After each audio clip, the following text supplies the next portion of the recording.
I was talking to my therapist about this. I know the highly ambitious people out there are not going to believe me.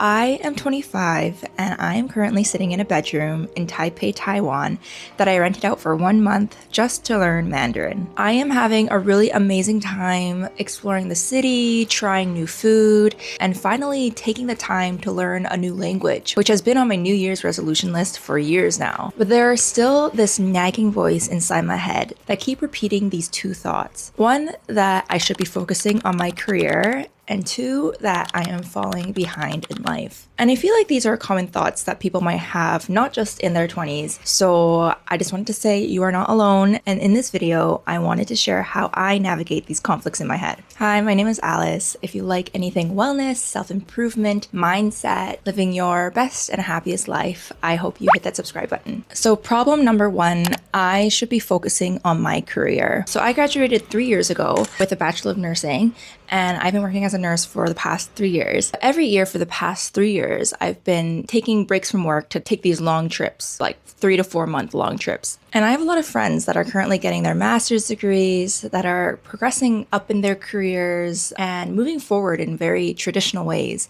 And sometimes I feel like I'm just here like frolicking around. So sometimes I ask myself things like, shouldn't I be doing more to progress professionally? Whenever I feel this dilemma coming up, I think back to this health, wealth, and time triangle. This is basically the concept that in your younger years, from like childhood to your 20s, you have the most time, you have the most health, as in like maybe the most energy, the most vitality, but you have the least amount of money. And then you go up to your working years, which is maybe your 30s to 60s, 70s. I feel like people are working longer and longer these days, but basically this is like the middle of your life. And at this time you have low time, moderate to like declining health, but increasing wealth. And then we move on to the retirement years. And at that point you have the most amount of wealth and time, but the least amount of health. So right now I am currently in my younger years triangle. At least I'm keeping myself there. So therefore, since learning Mandarin in either Taiwan or China has been a big bucket list item of mine, it only made sense to me to fit that experience in the younger years of my life. For example, if I had kids, it would have been much more difficult for me to get up and leave everything behind for 1 month to move to a different country and learn a different language. I'm not saying that this is not possible, and I really believe that your life shouldn't stop after having kids, but this is an experience I kind of wanted to do on my own without any strings attached, if that makes sense. I also have experiences that might be more suitable for my retirement years when I have more time and more money. Things like taking a train through Europe or relaxing in the Maldives. I literally split my travel bucket list into experiences that would be best enjoyed while young and those that could wait until retirement when I have more time and money. Like working at the hospital, I have really learned that life could change or end at any given moment. So I really aim to maximize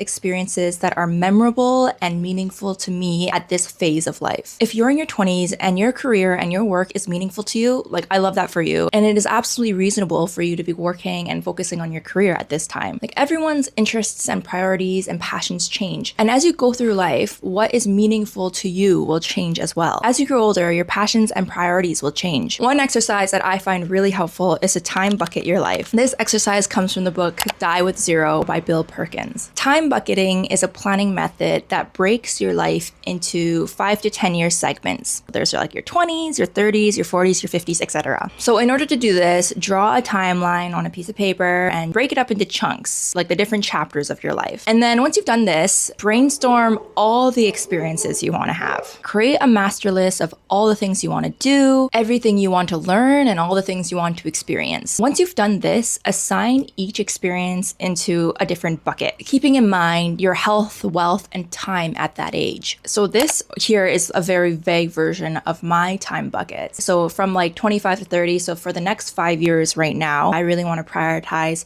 traveling, seeking new experiences, finding my passions, and then maybe 30 onwards, I want to grow wealth and build my career. Then 35 to 60, like grow wealth, build a career, have a family. And then after retirement, do more relaxing hobbies, enjoy traveling with my family more, that kind of stuff. I find find that scheduling your goals can help prevent accumulating regret, ensure that you complete all the big experiences you want to do by the end of your life, and helps prioritize the physically demanding activities earlier in your life and enjoying leisure time or family activities in later stages. Of course, this plan could change over the years, and I always go and reassess every year if I'm still aligned with this schedule. But I feel like time bucketing my life like this has really given me a sense of comfort and direction. The second problem I want to address is I feel behind in life. Now, this is a little deeper of an issue, and I was talking to my therapist about this, and she was saying that this comes from a deep-rooted belief that I have that people can be measured. So when I graduated, like literally elementary school, I remember I was a valedictorian. I got a bunch of awards and medals for being like a nice person and other stuff like that. And my parents were so proud of me. That's my earliest memory of my mom being like, oh my gosh, like just expressing that level of pride. And I feel like since that point forward, for the rest of my school years, I was chasing high grades, awards, titles, accomplishments. And I really started to measure my worth with those things. And this is not like a jab at my parents. I feel like they definitely love me and are proud of me no matter what.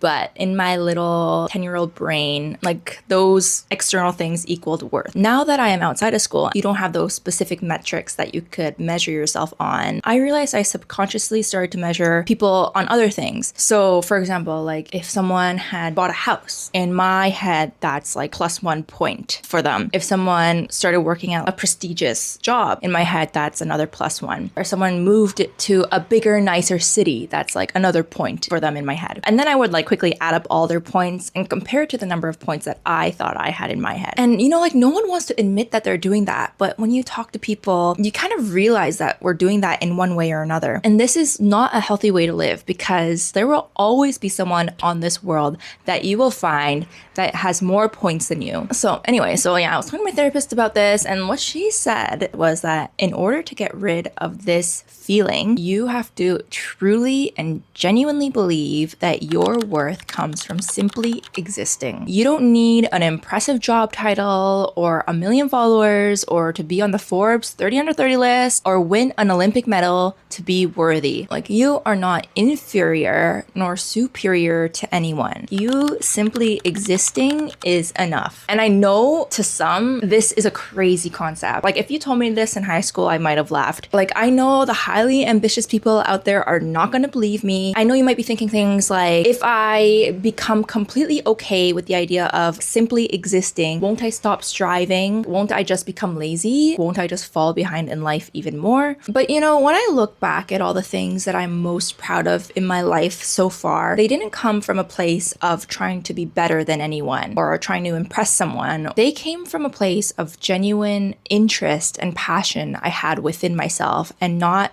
an external motivation. So when you stop adding pressure on yourself to be the best, you start living life for yourself. You start living life at the pace that you want and not what society tells you to live it at. And if that pace is taking 3 months off work to learn Mandarin in Taiwan, trek the Himalayas, and go traveling in China, then so be it. I want to leave you with one quote that I had pinned on my university wall when it felt like everyone was racing to be more, to do more, and I felt behind then too. And that is, there is more to life than increasing its speed. That is everything for this video. I would love to hear your thoughts, so please comment down below. I will see you in my next video.